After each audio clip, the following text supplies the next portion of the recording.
մեր ընդդիմադիր գործընկերներին ասել, որ հարգելի գործընկերներ, մարդակերների իշխանության ժամանակաշրջանը Հայաստանում անշրջելիորեն փակված է։ Եվ դուք այդ մարդակերների իշխանության կարկառուն ներկայացուցիչներն եք, պարոն Օհանյան, դուք առանձնահատուկ կերպով, որովհետև մարտի 1-ին 2008 թվականի մարտի 1-ին դուք եղել եք գլխավոր շտաբի պետ եւ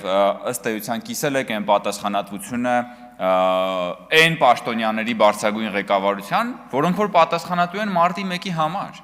Երբ որ Հայաստանի Երևանի, երբ որ մայրաքաղաքի փողոցները դարձրել եք սպանդանոց, սեփական քաղաքացիների վրա կրակելով, դուք դրա պատասխանատուն եք։ Հիմա եկել եք մարտի 1-ին եք խոսում, մարտի 1-ի մասին եք խոսում, բայց նորից եմ ասում, մարդակերների իշխանության ժամանակաշրջանը վերջնականապես փակված է։ Եվ այդ մարդակերները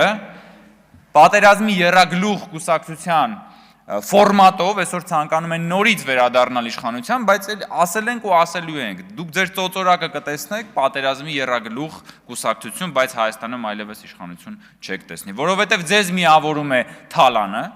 եւ դրա համար էլ դուք Հայաստան խմբակցությունը, ընդդիմությունը, նաեւ մյուս խմբակցությունը դիմել էիք վիճարկելու Սահմանադրական դատարանում ապօրինի գույքի բռնագանձման մասին օրենքը, ձեզ միավորում է քաղաքական սպանությունները, ու դրա համար դուք այսօր եկել եւ արդարացնում եք այն սպանության փորձերն ու ահաբեկչությունը, որոնք որ ահաբեկչության փորձերը, որ տեղի են ունեցել, ուրեմն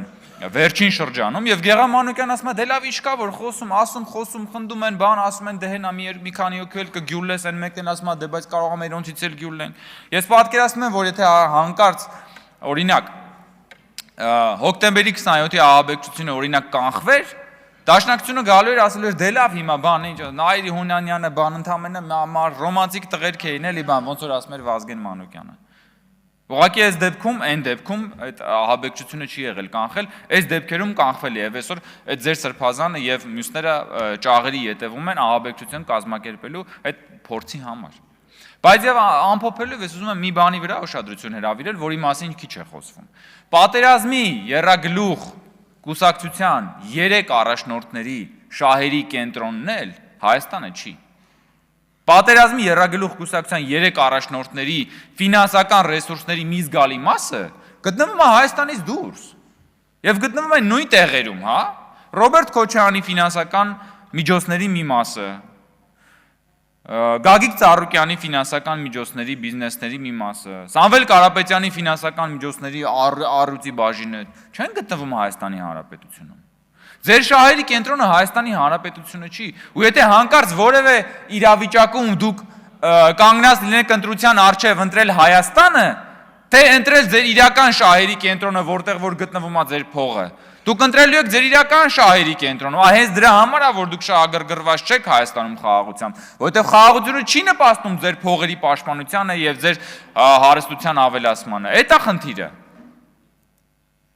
Եվ հիմա երբ որ դուք գալիս եք խոսում եք բանից, հանցավորությունից, խոսում եք իրավական պետությունից եւ այլն, ժողովուրդ ջան, այդ ամենաթողության եւ մարդակերների իշխանության մեջ ծաղկել եք, դուք ծաղկել եք ձեր ունեցվածքը, ձեր ամեն ինչը։ Եվ նորից եմ ասում ամփոփելով, Հայաստանում մարդակերների իշխանությունը չի վերադարձվելու, որովհետև եթե պատերազմի եռագլուխ կուսակցությունը Հայաստանում հանկարծ որևէ կերպ նորից իշխանություն զավթվի, ոչ միայն արտաքին ագրեսիայի սանձազերծվելու, այլև սանձազերծվելու է մի այլանդակ ներքին ագրեսիա սեփական քաղաքացիների դեմ։